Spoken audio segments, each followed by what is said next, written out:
Today we're reviewing the different methods of factoring. So the first method we're going to cover is greatest common factor, GCF. So guys, what can all three of these terms be divided by? 12. 4. Ooh, 16 can't be divided by 12. No, I was joking. Okay, I thought 4. I thought that said 64. Oh, okay. And then what variables do they all have? X and Y. And they all have at least one Y. So that's what we're going to divide by. Whatever you divide by goes on the outside. Now we're going to simplify each one. 16 divided by 4 is 4. What am I left with? X squared. Yes. The Y's canceled out. Minus 12 divided by 4? 3xy. Perfect. This one? 32. Or No, 32y squared. It's not What's 32 divided by 4? 8. 8. And then your Y's? Y squared. All right, so this is your answer. How do we check if we're right? Plug it back in. What do you mean plug back Like in? distribute Like it. Oh, distribute it. Okay. Is that not what it means? Plugging in is like you substitute. So 4 times 4, that's 16. X and x squared is x cubed. Y, and that's the first term. And then if you do it for all of them, we'll get what we started off with. Does that make sense? How to check? All right. All right, let's try another one. We're going to talk about difference of squares. So this is the rule for difference of squares. When you have something squared minus something else squared, you can write it like this, as these two factors. What you're basically doing is taking the square root of each thing. So I'm going to do that here. I have something squared, and you can think of 25 as 5 squared. So this is called a difference of squares. If you take the square root of each thing, you'll have m minus 5 and m plus 5. Square root both things. You get m minus 5, and then you do m plus 5. That is called a difference of squares. What about the imaginary numbers? Weren't they involved? If I have m squared plus 25, something like this would have imaginary numbers. So this one, if you solved it, if you move that over, it'd be negative 25. So if you square root it, this would be 5i. So your factors would be m plus 5i and m minus 5i. So if it's a plus, you're going to have imaginary numbers. Okay? All right, let's try this one.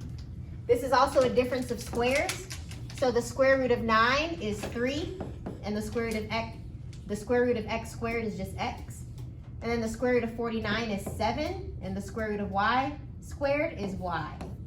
And then you just repeat it, but with a different sign. You'll have a plus sign. So that is how we do a difference of squares. That's how you factor it. And let's list the perfect squares. So 1 squared is 1, 2 squared is 4, 3 squared is 9. What's next? 16, 24. 25, and then keep going. Go ahead and list them. In your list of perfect squares is 5 and 80. Is that in your list of perfect squares? These are not perfect squares. So what you're going to have to do first is divide them both by 5. So 5 is on the outside. We're left with an r squared.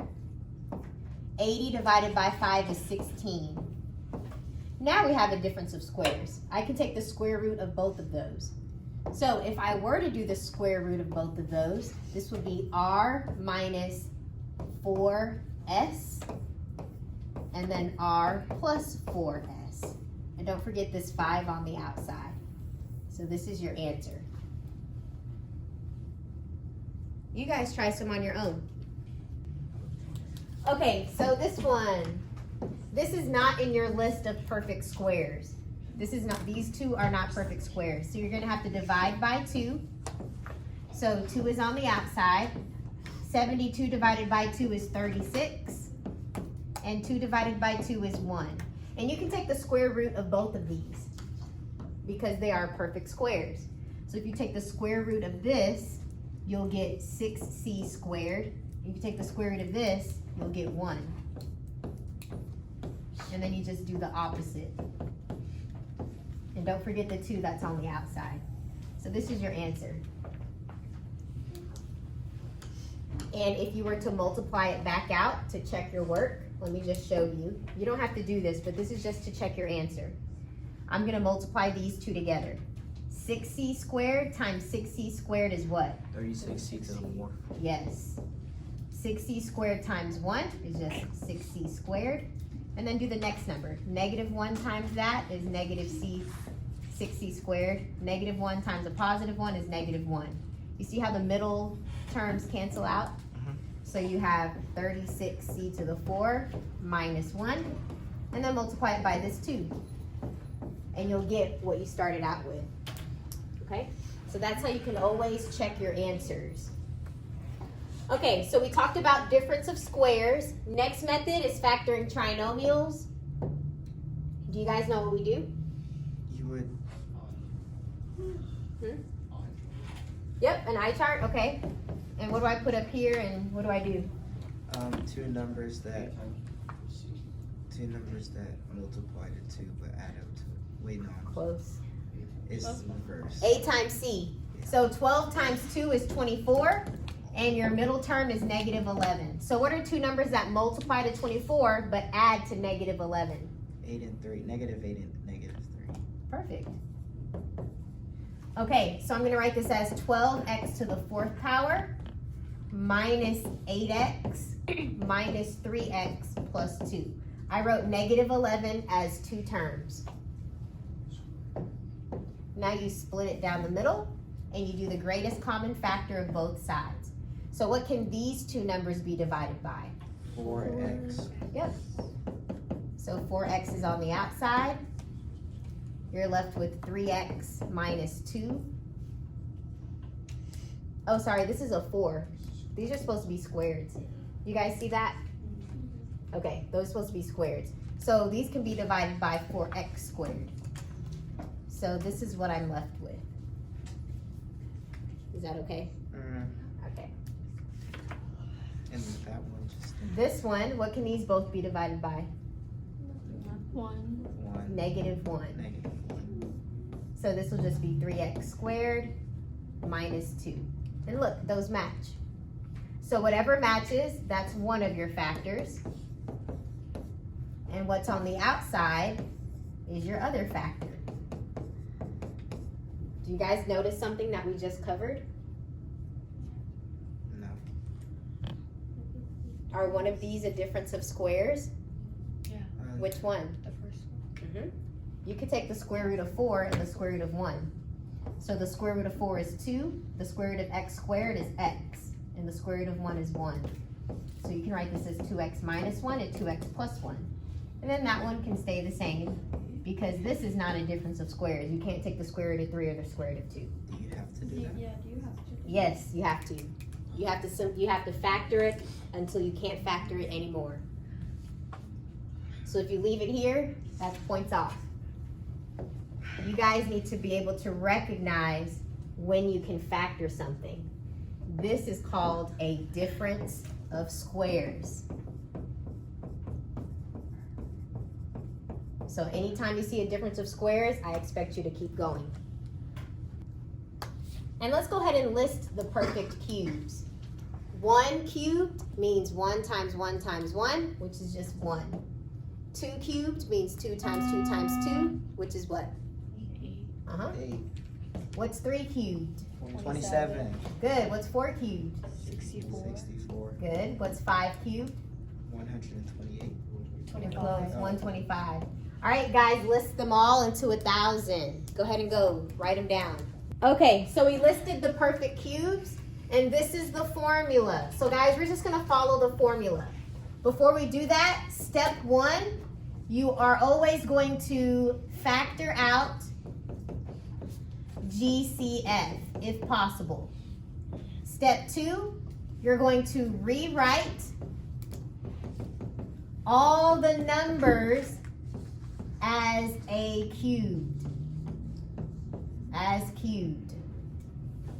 And then you just use the formula. These are the steps we're going to follow. Okay, so first, we're going to factor the GCF. Can I divide both of these by something? No. Okay, so step 1 is done. Step 2, we're going to rewrite the numbers as cubed. That's why I wanted you guys to list the perfect cubes. So I have x cubed, and what number cubed is 27? 3. So we're going to write this as 3m cubed. Because 3 cubed is 27, and then the m cubed is right there. So please rewrite this problem with the 27 written as 3 with the cubed. Now all you have to do is use the formula. Let me highlight what matches. Whenever you have a cubed plus b cubed, you can use this formula. So notice, this is my a, this is my b. We're going to plug a and b into the formula. So the answer is a plus b. That's x plus 3m.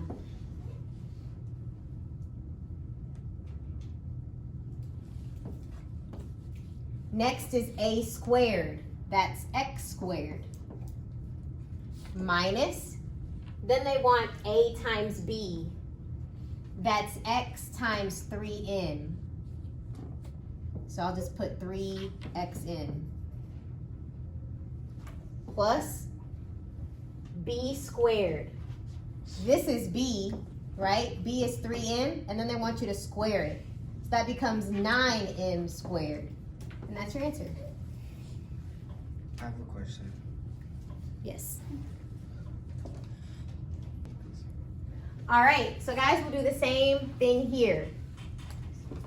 So, do you guys recognize 343 and 64? Are they on your list? Yes. Oh, it's right here, and it's right here. So guys, you don't need a factor because we see our numbers in the list. So we're gonna rewrite the numbers as cubed. What number cubed gives you 343? 7. 7. So this is 7p in parentheses and then cube it. Because the 7 is cubed and the p will be cubed. And that will give us this. What number cubed is 64? 4. 4. So you'll put a 4 in there. Because the 4 cubed is the 64, and then the cubed is the cubed. Okay, so this is how we're going to rewrite it. Let me highlight what we have, and we're just going to put it into the formula. This is A, this is B. Your A and your B. All right, so let's go ahead and put it into the formula. I'll put it up here. Okay, so it wants A plus B. That's 7p plus 4q. And guys, I'm going to pause here. I want you guys to fill out this second parenthesis. Ready? Go. Write it down. 49p squared minus 28p cubed plus 16q squared. Did everyone else get that? Yes. Nice. It keeps erasing on me. Perfect. So guys, I'm glad that y'all all got the same answer. Let me talk about this part and this part. So the formula says a squared. Your a is 7p, and if you square it, 7 squared is 49. A lot of people make the mistake and just put 7p squared right there. That would be wrong. I made that mistake. You learned from it though? Yep. Nice. All right. Next one. Minus, and then a times p. So 7 times 4 is 28, and then you have p and q. And then your last one is b squared. This is b for q, and then you square it. So you should get 16q squared, which is what we have right there. It's kind of small. Thumbs up if you got it. Okay, great. I'm going to have you guys try the rest. Now, again, you first want to rewrite the numbers as cubed. So 216 What number cubed is 216? 6. So this is 6k cubed. The 125, how do I rewrite it? 5 cubed. Perfect, 5 cubed. A is right here. Your B is right here. Whenever you have A cubed minus B cubed, like it says right here, you can write it as this. So that's what we're going to do. This is called a difference of cubes because now we have a subtraction sign. Previously we had a plus sign for sum of cubes. So we want A minus B, that's 6k minus 5. Then you want to square A. This is A and you're going to square it. That's 36k squared. Plus A times B. A is 6k, B is 5. So 6 times 5, that's 30. And then you have a k. And then plus 5 squared is 25. So this is your answer. How do you know you're not like plugging in the negative that's already in the 5? Because it's minus. Yes, because this is A cubed minus B cubed. It wants B. And the negative's not Just part the of 5. B. Yeah, the negative is not a part of the B. It just wants B. That's an excellent On the question. test, is it gonna like tell us to solve difference of cubes, or are we just gonna have to? You're gonna know it's difference of cubes because there's a minus sign here. And you have two things that have a cubed. So then you'll know you'll need this formula. And if it's sum of cubes, you'll have a plus sign with 2 cubes right there. So then you know it's gonna be this formula. And we have to memorize both. Yes. Now guys, let me show you a trick to memorize these. The acronym is SOAP. Same, opposite, always positive. So this will help you memorize what signs you have. So same means these two are always the same. Then it's the opposite sign, and this one is always positive. So if it's difference of cubes, it's the same, so both minus, then opposite, and this one is always positive. So remember the acronym SOAP. Go ahead and do this one on your own. So y'all should have divided by v squared. So v squared is on the outside. You're left with 4v minus 5. On this side, you should have divided by a negative 4. Doing so will give you 4v minus 5. These two match. That means we did it correctly. Whatever matches is one of your factors, and whatever is on the outside is another factor. Now, you should have noticed that this is a difference of squares, so you're not done. This can be factored as v plus 2 and v minus 2. So this is your complete answer.